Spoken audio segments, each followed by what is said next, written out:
سلام، من میلاد پورانصاری هستم و من سعید سید یوسفی و شما شنونده قسمت جدید FC پانوراما لایف هستین. به برنامه ما خوش اومدید.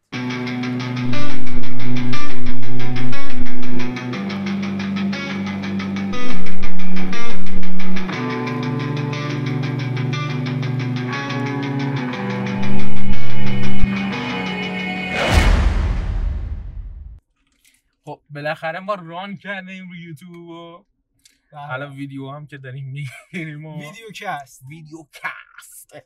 خب لیست ما اینه، هر سری از این میخونیم. آقا شروع کنیم از فوتبال. یک مدیر ورزشی بارسا بوده، دست مدیر ورزشی نیست، نایب رئیس لاپورتا. آره، اون به النصر عربستان رفته. آقای یونستی اگه اشتباه نکنم. تا بالی پادکست رو ماشین بگیرن عشق کنید. ما استرسی اینو داریم نگهبان نیاد بگیرتمون به جرم جاسوسی بر اسرائیل. استعداد زیاده، امکانات کم. استعداد هرچی میکشیم.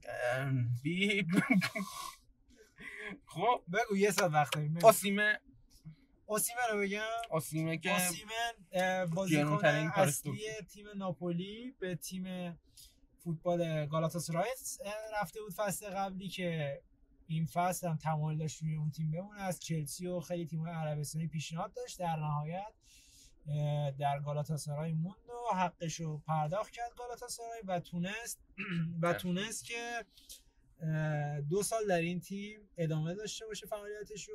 همین. و یه خبر بدی داشتیم ما توی این هفته، مرگ دیگو ژوتا بود و واقعا غم‌انگیز بود. خوبی هم بود. یه ساعت وقت داریم، مگر یه دقیقه سکوت اعلام می‌کردیم. ولی شارژ لپتاپ تموم میشه. خودم یک زدم. بازیکن خیلی خوبی بود، آچار فرانسه بود. توی قسمت مهاجمی همه براش چیز گذاشتن، پیام دادن. آچار فرانسه بود توی قسمت مهاجم توی لیورپول و توی پرتغال. متاسفانه توی یه سبقتی گرفته بود، ماشینش جوابو نبود، حالا چپ میکنه تو آتیش میسوزه خودشو برادرش. کلی صفت حواسش به همیشه هست. بعد برادرش خودش فوت میکنن. یه بیماری داشته نمیتونسته سوار هواپیما بشه، به همین علت مجبور بوده سوار ماشین بشه. فوبیای ترس هواپیما داشت. فوبیا نداشت، یه مریضی داشت، نمیدونم چه مریضی داشت، نمیتونسته سوار بشه. فوبیا نداشت. خب این فوتبالیست همش در حال این ور اون ور اگه فوبیا داشته باشه نه اصلا فوتبالیست بشه و سوار هواپیما بشه. مطلب بعدی رو بفرما آقای. مطلب بعدی فنی نیکو ویلیامز به بارسا تا 2023 تا 25 بس با اتلتیکو بیلبائو و بارسا هم رفتش رشفورد رو گرفت. ضربه بدی زدش آقای نیکو ویلیامز. حتی لامین یامال چند دقیقه پیش خبرش می‌خوندم که ناراضی بود از این نقل و انتقالاتی که واسه بارسلونا پیش اومده که نتونستن نیکو ویلیامز رو بگیرن و خدمت شما عرض کنم که ناچار بودن برن سراغ رشفورد چون نیکو ویلیامز دبه کرد لحظه آخری.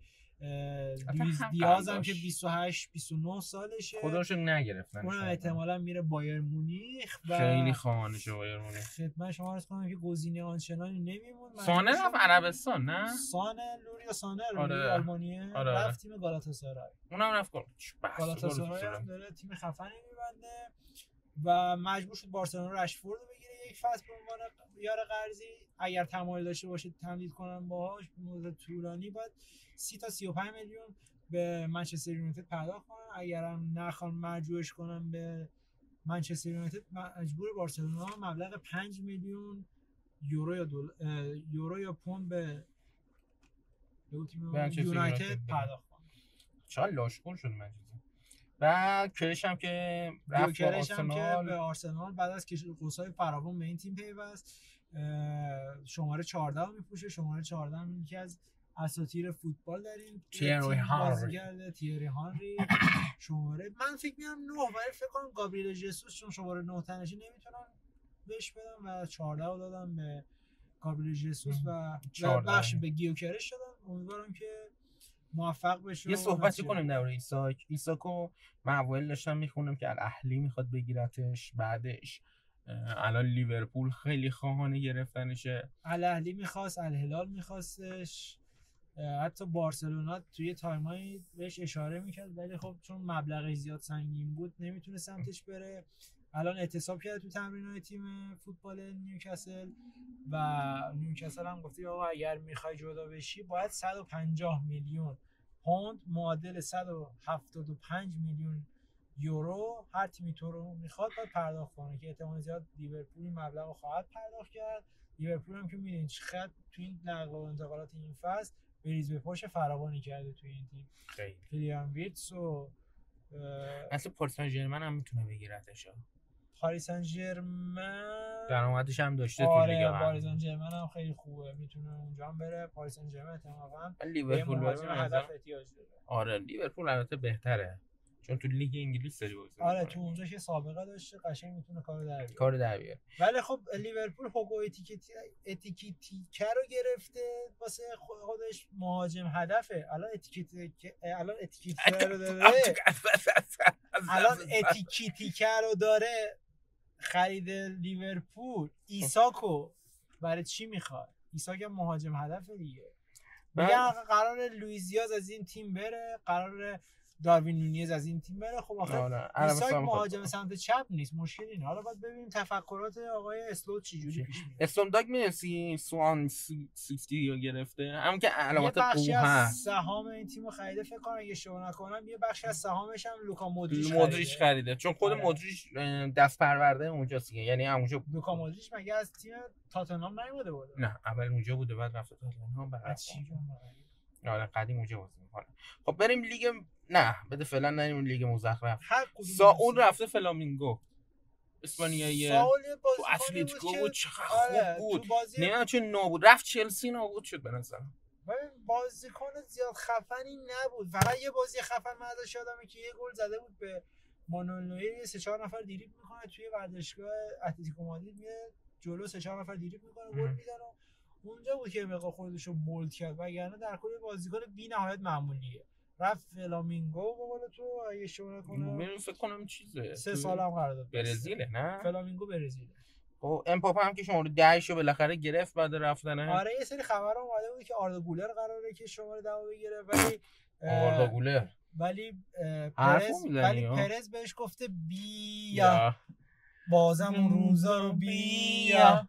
خب آردا گولر به نظرم بی احترام میشه تو رئال بهش و من رئالو نامرد میدونم. چرا به اسطوره هاش احترامی نمیذارم. اگه بارسلونا مثلا به مسی احترام گذاشت، حالا مسی خب آره مسی میشه گفت فقط دستشون در رفت. خب ببین الان نگاه کن کرونا بود. الان نگاه کن بازیکن‌های خفن مثل مودریچ، راموس، آسنسیو قراره گارت استرایک فکر کنم. آسنسیو رفت فنرباخچه. آره آسنسیو نمیدونم گریت بیل. گریت بیل حالا فرق میکرد خیلی حاشیه داشت. خود رونالدو بازیکن خوب بود. راموس بنزما همه کسی که فکر کنم تغییر شده ازش تو این چند سال اخیر لوکا مودریچ بود.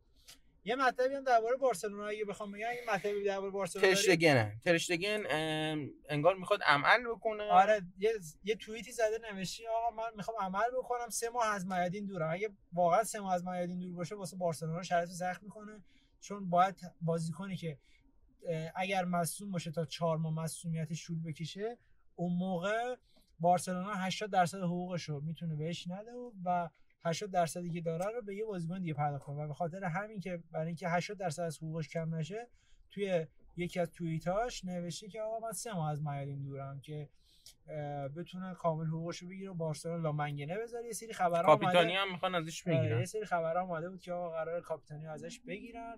گزینه‌ها هم که واسه کاپیتان چهارم لواندوفسکی، اینگو مارتینز و یه شخصیت دیگه بود. کاپیتان اول اگه بره کنار ترشتگن، کاپیتان اول میشه میشه آراوخو، دیانگ، رافینیا، پدری هم بود. کاپیتان چهارم حالا مهم نیست پدری که در آینده قرار کاپیتان بشه. یه مطلبی که تو کافه بودم بهت گفتم یادداشت نکردی، شماره 19 بارسلونا خالیه. چه حسی بهت دست میده؟ 19 بارسا میتونستن 19 بدم به رشفورد ولی 14 دادم. خودم بهت گفتم من حتی اومدم شاید بندینگ کنم، من یادم تو حرفه‌ای‌تر از منی ادامه ندادم. ببین نمیدونم چرا خالی گذاشتن. 19 فکر کنم اول مسی هم اومده بود. 19 اول که اصلا مسی شماره 30 میپوشید. 30 میپوشید چه 19 یادمه. اول که مسی تو آکادمی اومد 30 میپوشید، بعد 19، بعد 10، بعدش هم که بارسلونا متاسفانه جدا شد. من نظریم اینه شماره 19 برای مسی خالی میذارن، شاید نیم فصل به بارسلونا برگرده و یه نیم فصل بگذرونه و یه خداحافظی با شکوه در بارسلونا در کنار این جوونایی که یا قوس تعمید دادتشون یا مثلا باهاشون عکس انداخته. اما موقع دیگه خدا رو بنده نیستن. آره لاپورتا گفته واقعا افسوس میکنم چون مهمونی چیز نرفتم یا ما متاسفانه. من تو کافه هم بهت گفتم این آخرین سالیه که من احتمال زیاد فوتبال تخصصی اروپا رو دنبال میکنم. اما به فکر باشیم محتوای پادکست قراره چی باشه. درسته ما چند تا بخش سیاسی میریم تو گونی ما امکانات نداریم ما میریم تو گونی امسال سال آخری که احتمالاً من فوتبال دنبال میکنم. چرا تا جام جهانی؟ چرا؟ چون من مال دوره هستم که مسی و رونالدو یا حرف من تو کافه رونالدینیو هم دیدیم ما. رونالدینیو رونالدو برزیلی. بعد از اینکه جام جهانی تموم بشه من به احتمال زیاد اینتر میامی و النصر این چیزا رو دنبال کنم، چون واقعا از من بر نمیاد فوتبال یه بچه 18 ساله‌ای که از خود بی خود میشه سر اینکه برای جشن تولدش سایز بندی میکرده. گفته آقا از یه سایزی به بالا باید توی تولدم دعوت بشم. بله 75 به بالا من شنیدم. همینطور. خب ببین بیایم در مورد لیگ پرمحتوای ایران صحبت کنیم. آل کثیری رفته استقلال و 1 ساله بسته. آره من نمیدونم آل کثیر پرسپولیس نمیخوادش چرا رفته استقلال. 33-4 سالشه، یاغی جدیده که حتی علیرضا نیکبخت واحدی هم گفته آقا به هر کسی نباید بگین یاغی. متاسفانه تور دروازه استقلال بابا من به عنوان یه پرسپولیسی میگم چرا استقلال اینو خریده. پرسپولیس نمیخوادش. استقلال هم چون تو بازار هر چیزی بازیکن خوب بوده تراکتور، سپاهان و پرسپولیس جارو کرده و مجبور تراکتور جارو کرده. بینامنم که دیدی اومده پاچه خاری پرسپولیس یارو کرده. حالا زینوسیه من همیشه یادم میره فامیلش. اومده گفته آره پرسپولیس شو کرده و داشتم خبرش تو ورزش زمین دیدم نوشته بود پرسپولیس زیاد گندش کرده و فلان و اینا. احتمالاً زینوسی پول گنده به پرسپولیس بده و این قضیه رو میبندن با هم دیگه. واسطش هم تاج میشه این وسط یه پولی دریافت میکنه و این وسط به خاطر اینکه دم جام جهانیه آقای بیرامن بخشیده میشه و بازی میکنه و همه چی به خیر و خوشی. اوضاع کشوری هم مورد وسط گفته آقا ما نباید اوضاع دهیم پیش میره. اصلا لیگ ایران واقعا آشغاله. حسینی هم که رفته سپاهان، اخباری هم تو سپاهان بود. خب اخباری هم مصدوم شده، میگن مصدومه یا ناراحت شده. اصلا اینجوری نیست. ببین اخباری که اول فصل گرفته، اول فصل نقل و انتقالاتی گرفته سپاهان، یه سری نارضایتی ها هوادار استقلال داشتن از دروازه‌بان. گفتن آقا نیمای دروازه‌بان نمیخوایم، تمدید نکرد، جدا شد. میخواست حتی بره به تیم تراکتور، عنوانی که حتی ممکنه چند ماه فرضی هم وجود داره دیگه، شاید بیرامد و نه. گفتن آقا این چند ماهی که نیستش حسینی بیاد داخل دروازه وایسه. بعدش یه وسط کار همه چی ریتم عوض شد، رفت به تیم سپاهان. اخباری هم که اول فصل اونجا بود، یه سری زمزمه هستش که میگن ساپینتو اخباری رو میخواد. استقلال هم که دنبال آنتونیو آدان داره میره، دروازه‌بان 38 ساله‌ای که سابقه بازی توی رئال مادرید، والنسیا و خیلی از تیم‌های مطرحی رو داشته. در سن 38 سالگی احتمالاً به تیم استقلال میپیونده. ساپینتو گفته آقا من دو تا دروازه‌بان خوب میام، یکیش هم احتمالاً آقای اخباری. من یه خورده کجم ببخشید شما مثلا آقا بریم توی کشتی کج. هالکوگان امروز آره هالکوگان امروز فوت کرد. دیروز فوت کرد در سن 71 سالگی. در سن سکته قلبی کرد. داداش بخوای اینجوری میگه کجا سوزون اینجوری میگه کجا سوزون و این تشویق میکنه. من زیاد کشیشو ندیدم ولی خب میگفتن خیلی آدم معروفیه و یه طرف هم گفتن آدم. بعد جالبش می‌بینی چیه؟ تو طرفدار قرص ترامپ بودش. بعد جالبش می‌بینی چیه؟ جالبش اینه که آخرین حضورش تو کشتیکش هوش شده بوده. خیلی بده. برای چی؟ نمیدونم فقط دیدم. خب رومی رینز برگشت.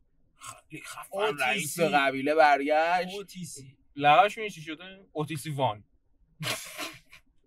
آقا انقدر گفتم لقب جدید برای چیز میاد، لقب جدید برای رومی رینز میاد، بعد شد اوتیسی وان. بابا یزیدتون اوتیسی وان دیگه چیه؟ همون اوتیسی می بود دیگه.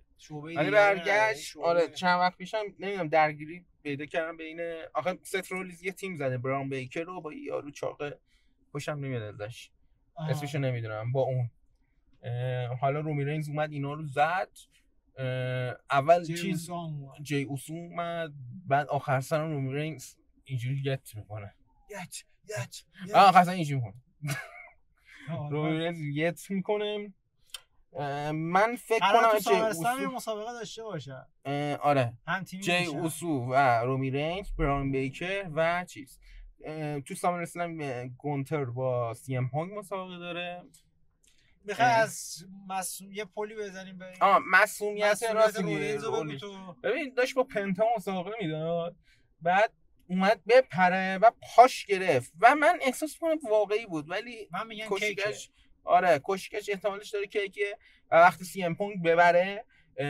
سترولیز بیاد پین کنه و کمربند رو برگردونه پیش خودش. چه میگی سی ام پونگ ببره بازی رو قهرمان بشه چند ثانیه بیاد آخه قهرمان کش کنه ماننده بکو و پین کنه و برنده بشه به سناریو سامن اسلام قبلی رسول بنیای قبلی این قبلیه نه قبلیش کمربند سترولیز بوده خب که دامینین پریکس میاد کش میکنه مانینده بانکشو و میگیره. آندرتیکر مثلا نسل جدیده آندرتیکرش نه مامی رو من خیلی دوستش دارم چون هم واقعا کشکشکار خوبه یا لسلینگ خوبه آره بکی لینچ برگشته ولی هیچ شده لیو مورگان هست یه زنه هم برگشته اسمشون معروفه بعد به یکی یه پسر دست میده پسر اینجور کنه دستش یه شب میرم با این یه کارهایی میکنه پورتوفینو آره بعد بکی لینچ برگشته بعد دیگه همین دیگه چیز خاصی درباره کشکش ندارم دیگه ندارم بریم سیاسی همه مطالب ورزشی و فوتبالی و کشیکجی رو همه رو ببین وقت داریم سرلشکر محسن رضایی فهمیدی چی گفته میخوام برم رئیس جمهور سوریه بشم داداش تو ایران رأی نیورد گفتم برم اونجا چند رأی بیارم منم خبرش دیدم عظمت تو سوریه هم یه دونه تو رضایی میاد تو ایران رضایی تو سوریه هم یه دونه رضایی واقعا این سری تاکتیکای ناشناخته گزارش اصلا پورتوس آجی من احساس کنم چیز کرده پورتوس کرده آجی چی میگن خط کشیده آره میگم پوستشو کشیده یا نکشیده به من هاشمی پوستشو کشیده عمل زیبایی کرده مو کاشته پوستشو کشیده نمیدونم تزریق کرده به من هاشمی سلطان ماتریکس ایران من اینجام من با شما شبکه پنج تک نکن آره شبکه پنج یه چیزی هم جدید بود خیلی باحال بود میگفت چی چشم به هم بزنید چی من میرم و بپرید آره این خوشی باشه من نمیدونم کی میندازه کی یه سادات میندازه چی ولش کن انرژی زیاد داره خب بریم این دامن هاشمی گفتی دیده بودی موجی یه شبکه 5 دیگه شبکه 5 یه سری مسابقات میذاره تلفنی آره یه دونه معلول نمیتونه دیگه بودی میذاره میگه آقا من معلولم نمیتونم راه برم حرفم میگه یعنی راه نمیری میگه آقا من واقعا راه نمیرم بچی من داری سرکار نمیزنی چرا آخه خودش هم خندش گرفت میگه من معلول آها اینجوری جملهش اینه میگه من معلول حرکتی ام میگه نمیتونی حرکت کنی یعنی چی معلول حرکتی نمیتونی حرکت کنی بریم سیاسی کنیم بریم تو کنیم اسرائیل 52 روز وقت داده به ایران 17 شهریور 1404 60 روزشون تموم و انگار دوباره باید بریم تو صف پمپ بنزین من که تو خونه همونم داداش کار داریم من تو خونه هم زنگ بزن هستم آنلاین و ایشالا که خیر هست که به خیر و خوشی بگذره ولی خب خبره اسرائیل چون آمریکا اومده پشتش یه خورده چی شده شاخ شده الان غزه رو داره سرویس میکنه. غزه گشنه. این غزه گشنه است. با ما تو سیستان بلوچستان اصلا دیگه گشنگی بیدار میکنه. کولبیبر دارن. کولبر. آره سیستان بلوچستان هست و خوزستان هست. کولبر دارن. سیستان بلوچستان که میخوره به افغانستان بابا. کولبر میشه معمول خوزستان و اینا. کولبر دارن کردستان. ما در حال حاضر اگه انتقاد حسابش نکنیم ما در حال حاضر نه آب داریم نه برق داریم نه ما دشویی نمیتونیم بریم. داداش. این خانومه کی مهاجرانیه کیه سخنگوی دولت گفته ما در تلاشیم یه اپلیکیشن رو اندازی کنیم اسم اپلیکیشن آب منه. قبض من بود. الان میخوان آب منه بیارن که بگن آقا چه ساعتی قراره تا چه ساعتی آب بره. ولی خب دیفالت اینو در نظر بگیر الان دیگه همه منبع و اون چیزا دارن. برق بره در کل نه تو آب داری نه برق داری نه اینترنت داری نه سیستم گرمایشی. برق دکلاشون هم میره حاجی. اینترنت قطع میشه. ایرانسل همراه اول مخابرات همه وای فای نور قبلت دیسون هشنگ ادیسون شمع دیگه باید بگیریم. شمع جلو آینه بذاریم. ادیسون کشف کرده شمع رو آینه میذاشت مادرش مریض بود. موقع اینترنت قطع میشه دیگه کف پای این کبوتران نامه بنویسیم با خودکار و قلم و نامه بفرستیم. آقا قدرت یک منطقه ایم خفه شو. ادامه مطلب. مکانیزم ماشه هم که چیز کشیده قبول نکرد. امروز جلسه داشتم ایرانی‌ها گفتن آقا این مکانیزم ماشه رو میخوام بکشیم ما فرصتی دیگه به شما نمیدیم. ما دیگه با شما مصاحبه و گفتگو و از این چیزا دیگه نخواهیم داشت به علت اینکه آقا ما مسیرمون رو داریم پیش میریم. ما درباره دو تا مطلب مذاکره نمی‌کنیم. غنی‌سازی هسته‌ای و موشکی. اینا هم گفتن آقا احتمالاً تو ماه آگوست احتمال زیاد مکانیزم ماشه فعال میشه و گرونی و تورم وحشتناکی در انتظار ما مردم آسیب میبینن. تا یکی دو ماه دیگه شروع خواهد شد. من خیلی جا نوشته بعد داستانش هم میدونی چیه؟ وقتی میگه ایران دیگه نباید جنگ بکنه یعنی کل کشورهای اروپایی حمله میکنن. خب داریم شارژ داریم. خب کل کشور اروپایی به ایران حمله میکنن. الان آذربایجان دهنشون بیناموسا فلان و اینا گرفته مرزشو کشور آذربایجان. آره آذریای عزیز نه کشور آذربایجان گرفته مرزشو تانک گذاشته. من واقعا دوست دارم این کشور نابود کنن. اینا ترکیه چقدر بی‌شرفه. چقدر این اردوغان بی‌شرفه. الان اردوغان رو نابود این چیزا رو میگید یوتیوب بند نمیکنه. نمیکشم بزنم. ولش کن. بند میشیم ولش کن. آره اردوغان رفته اسرائیل گرفته. برای اسرائیل رفته با اسرائیل دیدار کرده. اونور داره فوش میده اسرائیل. آمریکا گرفت درگیر کرد. آقا یه انیمیشن ساخته تو انیمیشن چیز ترامپو کوچیک نشون دادن. خب هم دیدی یا نه؟ خب جدیده این قضیه. چیز ترامپو کوچیک نشون دادن. بعد ترامپ میاد نقاشی رو میبینه میگه این چیه کشیدی و میکنتشون تو گونی. بعد میره تو اتاق خوابش لباساشو در میاره لخ میشه چیز کوچیکش هم نشون میده و بعد میره بغل شیطان میخوابه و به شیطان میگه منو بغل کن. بیا بغلت کنم. یا شیطان گنده. این تموم شد؟ آره بگو. خیلی تاثیر کانر مگوایر هست.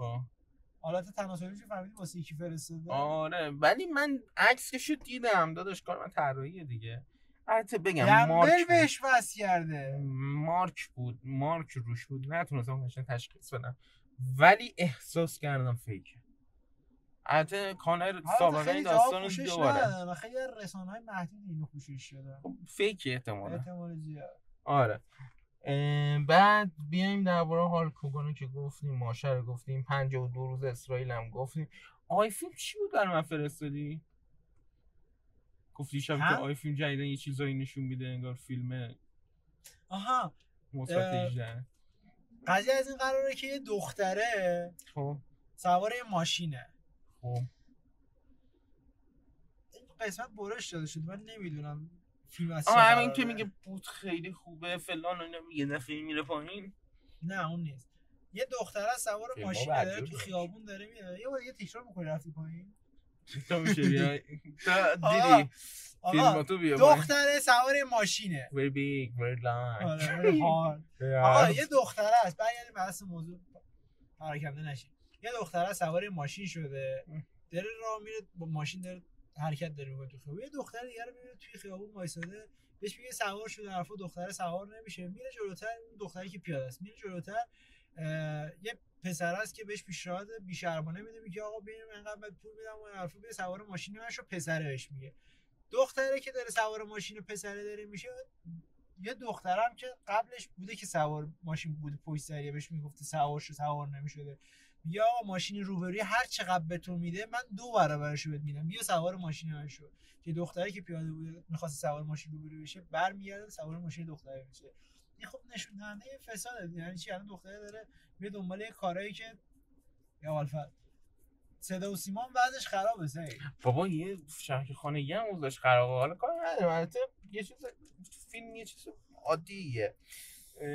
مثلا یارو گفت چه طعمی دوست داری بلوبری هست این هست بعد یه قلیون آره نه یارو فکر کنم قلیون رو داره میگه بعد میره بعدی نشون میده یارو دهنش داره مسواک میزنه لبش چی زبونش داره مسواک میزنه زبونش آبیه بلوبری رو فکر کنم تست کرده بود.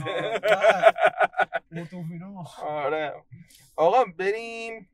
آها این محجبه دیدی گفتم من فیلم چیز بخوام ببینم با پسرم اگه بخواد ببینه ترجیح میدم خودم ببینم. یه ویدیو اومده بود بیرون که گفته بود آقا من دوست دارم فرزندم ترجیح اون پسرم دوست دارم هر کاری که میخواد انجام بده رو بیاد کنار من انجام بده. میخواد بره قلیون بکشی بیاد کنار من بکشی. میخواد بره سیگار بکشی بیاد کنار من با هم دیگه بکشی. میخواد بره مواد بکشی بیاد کنار. میخواد فیلم پورن یا همون مثبت 18 ببینه بیاد با هم دیگه بکشی. من فرض کن پسرش میگه ما میخوام چیز ببینم تو قسمت خود نگاه میکنن بعد میگن توی لباسشویی گیر میکنن. میشه بری تو لباسشویی گیر کنم یا من نمیدونم این شیشه میزنم یا نمیدونم داستانش محجبه هم مثلا شک من دارم اینکه اونور آبی باشه بخواد خراب بکنه الفو. عجیبه. الان این اونور آبی گفتی یه چیز افتادم دارن چیز میزنن اونور آبی تا یاد بیاد کانادای شبکه من و تو هم داره بسته میشه. شبکه من و تو این بسته نشد نه باز شد. گفتن آقا بیاین یوتیوب ما رو فالو بکنین سابسکرایب بکنین همینجوری ما بتونیم از این طریق دیدی دیگه الان تو یوتیوب پول در میاره. آره. از این راه ما بتونیم پول در بیاریم شبکه داری بکنیم. حرفا کیوان عباسی اومده بود گفته بود مدیر شبکه من تو گفته بود آقا ما توی مسیر داریم راه میذاریم که حتی اون پولایی که رضا پهلوی و مردم از سابسکرایب دارن به ما تزریق دارن میکنن کفایت به ما نمیده. احتمالاً به زودی زود من تو رو دوباره و این سری با سری قبلی فرق به صورت همیشه دیگه کلا بسته خواهد شد. داشتم یه برنامه‌ای میگفتیم عشق ابدی کانادایی رو دارن میسازن. آره دو تا من داشتم صحبت میکردم بچه من که دنبال نمیکنم فقط مثلا یه موقعی تو اینستاگرام تیکاش یه تیکه دیدم یارو که شبیه افغانی هستش با حسن یارو ماچ کرده بچی. آره اینجوری داشتی نگاه اینجوری کرد اول اینجوری دستشون ماچ کرد بعد اونجوری ماچ کرد. فساد فحشا واقعا. بابا یارو اون یارو دیگه صدا میذاره آخه دوشنبه جان تو چی میگی گم شو. نه آخه دیده این کلیپاش هم احتمالاً تو دیدی داخل اکسپلور دختره به پسره میگه سر من داد نزن. پسره میگه داد میزنم از این حرفا. اون پارتنرش بهش میگه که آقا داد نزن. میگه تو چی میگی آخه به افغانی میگه تو چی میگی آخه بشین بابا جمون. اون جمونگی هم که شبیه افغانی است بهش میگه چی بهش میگه به نظره بهش میگه سوسک. آخه عقب افتاده اینو داره به تو داره توهین داره میگه بهش میگه سوسک. یه چیز سنگین‌تر بود ولاشو بگیرید هم دیگه رو بزنید مقدار جذاب بشه برنامه. اینا ها الکی این از عشق ابدی دو تا برنامه که قراره یا عشق ابدی کانادایی ساخته اینو بگم بفهم. کانادایی ساخته شده ایرانی زبان آره ایرانی زبان کشور کانادا و بچه‌ها که میبینن میگن آقا عادت نداری اینا خیلی با کلاسن میگن بفرمایید بشینید. من ندیدم داشتن تعریف میکنن بچه‌ها دعوا هم داره ولی میگن خیلی با کلاسن. مثلا اینجا دکتر میاد سوس این بده بالا دکتر میاد سو میزنه باعث میشه مثلا فلانیو بیرون کنن. دکتر چقدر بی‌شرفه. دکتری که تو عشق ابدیه جدیدن داره خوشو نشون میده. آره خب داشتی میگفتی دو تا برنامه. آره دو تا برنامه است که یکیش رو گفتی عشق ابدی شبیه عشق ابدی که داخل کانادا داره برگزار میشه و قراره به زودی پخش بشه. شرکت تولیدی کننده برنامه عشق ابدی که همین الان داره پخش میشه داخل XXP داخل یوتیوب، همون کمپانی اسمش مدیا یاپیمه، کشور تو ترکیه است، کمپانی ترکه. مدیا هاپ نیست؟ نه، قراره که یه دونه برنامه درست بکنه به اسم زن مد شده، نه یه همچین اسمی، مد زن یا همچین چیزی. زن مد شده؟ داشت من اندروید مد شده شنیده بودم. که داخل این برنامه قرار 10 تا شرکت کننده داشته باشه در ابتدا، 4 تا داور دارن احتمالاً. برنامه رو خب نمیدونم از چه قراره. معروف‌ترین داورشون کیه؟ مهناز افشار هسته. 3 تا دیگه رو که کسی نمیشناسه و قراره به زودی احتمالاً پس از اتمام برنامه فصل اول عشق ابدی قراره که این برنامه پخش بشه. فصل دوم عشق ابدی هم داره بازیگراشو داره جمع میکنه. به نظر من یه پیام بدیم به قال لطف نیستش، هفته $200 میدن. چی؟ دو عشق ابدی شرکت کنی. جدی؟ میبرن اون ترکیه؟ نه خودت با بلنشی بری با مسئولیت خودت اونجا رسیدی دیگه. سربازی هم رفتیم دیگه. نکته داشتی راسته از سربازی به اینجا خوب شد پلی بزنی. راست میگی. سربازی جدیدا خیلی دارن سخت میگیرن. یارو 50 ساله رو برده بودن خدمت، میگم من 50 سالم اومدم خدمت، من افسانه بابای سرنگم. متأهل بوده؟ نمیدونم یارو 50 سالش داشت برد. الان که دیگه خیلی سخت میگیرن. مثلا اپیزودهای قبلی درباره‌اش صحبت کردیم، اگه نگردیم الان یه بار دیگه بگیم. اون سربازهای فراری که سرباز نبودن بهش میگن سرباز فراری. اون سرباز فراری هایی که نرفتن سربازی، هر جایی که مشغول هستن، کافه این ور اون ور، هر جایی که مشغول هستن نمیتونن کار بکنن. بفهمن پلیس بگیردشون اون جایی که دارن کار میکنن و پلم میکنن و مجبورن به اجبار برن سربازی، چون اونجوری که مشخصه این فشاری که دارن میارن سرباز کم شده. الان بنا زدن چیزم نمیذارن، خونه و اینا رو دیگه نمیذارن. یه تایم قانونیشو برداشتن، الان به نام زدن و نمیدونم الان فقط میتونی بدون سرباز گواهینامه بگیری. بعد یه چیز دیگه هستش الان گواهینامه که داری میگی، گواهینامه آره همینو می‌خواستم بگم اشاره کنم. گواهینامه الان باید شما قبل گواهینامه گرفتن وسایل سلامت روانی بگیرید که خدا رو شکر هیچ کی توی ایران سلامت روانی نداره. مثلا چی؟ مثلا اینکه تتو داشته باشی دکتر حال نکنه برات سلامت روان تو ایراد میزنه، گواهینامه تو یه خورده چیز میندازه توش. با رفت میشه مثل اون بنده خدا که با این رفت که نه با این رفت کرد یا با این رفت. کدوم بنده خدا؟ همون که خودت میدونی. یادداشت کن یادت نره بعد یادآوری کنی. چی؟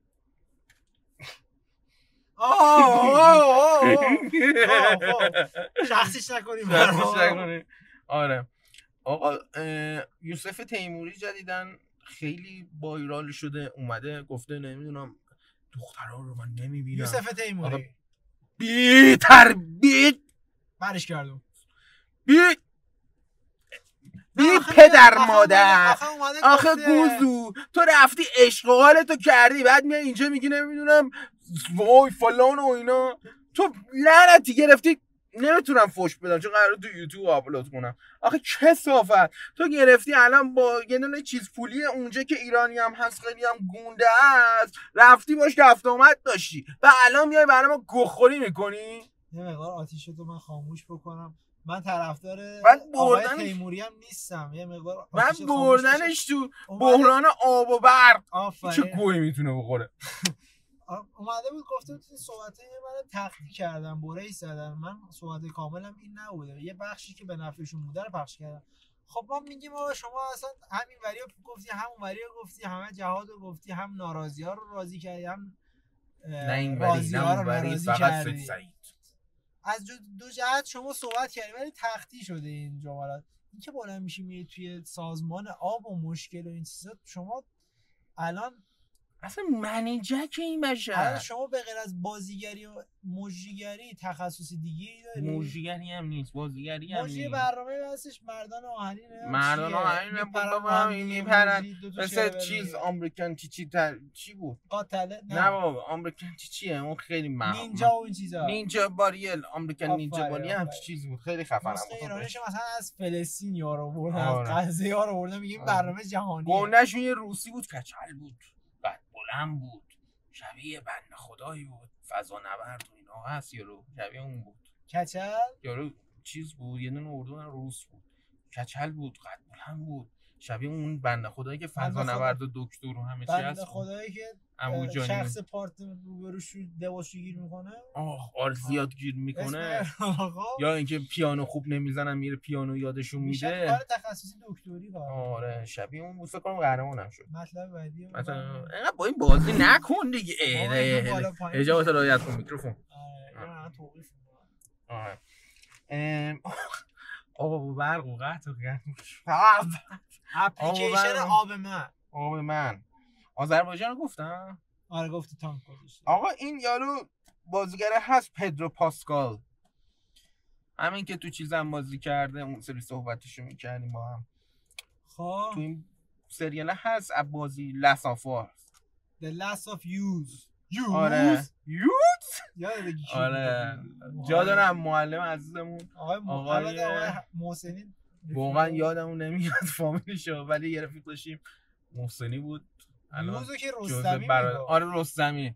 جا دارم از آقای رستمی تشکر کنیم، دمت گرم. ما یادمونه حاضر شده بود آخرین بار. آره من رفتم باتون جلوش کشیدم ماجی، داشتی که دعوا می‌کردم باتون کشیدم، پسر رفتم اونجا دیدم حاضر شد. حالا به بس برگردیم. آره چی داشتیم میگفتیم؟ یوز The Last of Us. این شخصیت آقای پدرو پاسکال مشکل روانی داره، استراب میگیره، بعد یکی بمالتش. یکی باید بمالتش، حواسش بهش باشه. خانم چی بوده گفتم؟ خانم کربی اگه اشتباه نکنم که داخل فیلم ادن هم بازی کرده. داخل فیلم ادن بازی کرده. خب داره دیگه من داخل فیلم ادن بازی کرده، بعدش رفته داخل فیلم چهارشگفت‌انگیز بازی کرده که ویدیوهاشون هم وایرال شده بود. خانم کربی و آقای یه فیلم هم با این سوپرمنه داره، من خیلی فیلمش دوست دارم. آقای پاسکال اینا دو نفری دست تو دست هم دیگه داشتن این نمایشگاه رو میرفتن و این حاشیه شده بود که خانم کربی متأهله. همون لحظه هم باردار بوده، دست تو دست و خیلی نوازش و حرفا. چرا باید این اصلا این پاسکاله من یعنی من دیدم کربی خودش میماله، ولی پاسکال کربی اصلا چند سال به زور میماله. کربی هم اصلا چند سال پیش بازم خوبیه. آره اینو اسکار گرفته فکر کنم. کربی چند سال پیش هم بازم با پاسکال همچین رفتاری داشت، یعنی کنه جفتشون میخوره. نه کربی دلسوزه، قبل داستان بوده. پاسکال استرس شدید میگیره، اصلا معلوم بود. فیلم ادن دیدی تو؟ ادن رو ندیدم. من فیلم ادن چند ساعت پیش دیدم. ایشو به خاطر سیدنی سوینی رفته ادن رو دیده. مریم مقدس داخل فیلم میشه. فقط تنها چیزی که دیده شیر دادنشونه. خانم کربی داخل این فیلم واقعا لازمه خیلی بازی خیلی خوبی داشتن. 37 سالشونه. بازی خوب یا بازی خوب؟ جفتش. در ابتدای فیلم بازی خوب، در انتهای فیلم و وسط بازی خوب کی بیشتر داشت؟ خانم آنا آراماس. تاکید تیریسا. حالا کاری نداریم. تو آب، تو دریا، تو دریا، تو خشکی، تو لب دریا. فیلم اگه بخوام خلاصه بگم چه جور فیلمی بود، ارزش فیلم دیدن داره نده، ورق. به درد نخور. فیلم به درد نخور. فیلم ورق مال دوره 1927 بوده، بعد از جنگ جهانی اول مشکلاتی که بوده. یه شخصیتی به اسم پدرو پاسکال و خانم کربی بلند میشه میان توی جزیره. دو تا خانواده. پاسکال نیست اونجا، پاسکال بازی نکرد. یه شخصیت دیگه بوده. آره بازیگرش هم خیلی معروفه. که میرن داخل اون جزیره که روشون میخوره، زندگی میکنن، نویسندگی میکنن، حرفا. دو تا خانواده میان اونجا بازم مثل اینا که کونشون میخوره. یکیشون خانم سیدنی سوینی و اون همسرش بلند میشن میان که متاسفانه قبل از اینکه به فیلم برسه قبلش حامله شده بوده. به ما نرسیده بوده. صابونش فقط. آره صابونش هم که دربارش اپیزود قبلی صحبت کردیم. بیان اونجا دوست دارم اون شخصیت آقایی که اونجا داره زندگی میکنه. آقای خیانت میکنه به سیدنی سوینی؟ نه اتفاقا آقای آدم موجهه. یه فیلم هم سیدنی سوینی داره بازی میکنه، بوکسور افسانه‌ایه. فیلم یه زن است که بوکسور افسانه‌ای، اسمشو به خاطر ندارم. آره فیلم اونو بازی کنه. قبل این یه فیلمی درباره محمد علی کلی ساخته شده بود که ویل اسمیت بازی کرد. بعد ادامه‌اش هم میخوام بگم که شخصیتی به اسم آنا آراماس به همراه 3 تا مرد به این جزیره پا میذارن که یکیشون هیچ کاری انجام نمیده، 2 تا دیگه‌شون بله همونجوری که سعید گفتن اجرا میرن. خلاصه مطلب این که بزن و بکش و اون آره داخلش هست، ولی فیلم ارزش دوبار دیدن نداره، دست بیقرار. ارزش دیدن دوباره نداره، یک بار میبینی مثل یه ورق میمونه، مچالش میکنی. فیلم فقط دید زدن. چی بود؟ دید زنها بود؟ چی بود؟ سوینی بازی کرده بود؟ چشم ها. پیشنهاد کنم حتما ببینید، فیلم خیلی خوبیه. مطلب بعدی بفرمایید. خب خاصیان داریم، ادانی که گفتی خاصیان رو داریم. یه فیلم هم چیز بازی کرده خیلی قشنگه، پرویز پرستویی بازی کرده. سریاله؟ آره سریال اسمش یادم رفت. میخوای تو فکر میکنی من تاسیان رو بگم؟ من امروز جمعه فکر کنم 2 یا 3 مرداد هستیم که آخرین قسمت تاسیان پخش شد. 23 قسمت داشت. یه فیلم واقعا من ندیدم ولی تو اکسپلور یه تیکاشو نگاه میکردم. فیلم بسیار قشنگیه، سریال خیلی قشنگیه. چیز بازی کرده کارگردانی و نویسندگی خانم تینا نمیدونم چی پاکجوان نمیدونم چی دوران قبل و انقلاب رو نشون میده، قبل از انقلاب و در حین انقلاب رو نشون میده که قبل از انقلاب چجوری بوده. 2 شخصیت بودن که داخل فیلم به اسم امیر و شیرین هم دیگر دوست داشتن. امیر اولش بیان میکنه احساساتش رو و شیرین هم وابستهش میشه. پدر شیرین راضی نبوده از این روابط. وضعیت خانواده شیرین کی بازی میکنه؟ همون شیرین کی بازی میکنه؟ خانم پرینازه؟ پریناز نه، یه دونه از قش میکنه. کیه اون؟ خیلی خوب. چرا یهویی میگه؟ من سیدی سوینی رو اسمو بعد خانواده شیرین خانواده پولدارین و پدرش راضی نمیشه دیگه. قسمت آخر جوری بوده که دوران انقلاب داره میشه، همه علیه هم دیگه میشن. متاسفانه کارگر ارشد کارخونه پدر شیرین باعث مرگ شیرین و امیر میشه و به یک پایان تلخی خواهد داشت. نشون میده که قبل از الف چقدر کشور قشنگ و روی ریتم و این چیزا داشتیم، ولی متاسفانه در حین انقلاب و به وجود اومدن الف وضعیت همه چی آشفته میشه و یه تاسیانی در کشور به وجود میاد. خب ببین یه فیلمی هم هست به اسم شکارگاه، پرویز پرستویی بازی کرده. سریال فیلمته، خیلی سریال باحال و همه توش قشنگ بازی کردن. از کارناوال هم بگو. من تو کارناوال آره من دیدم.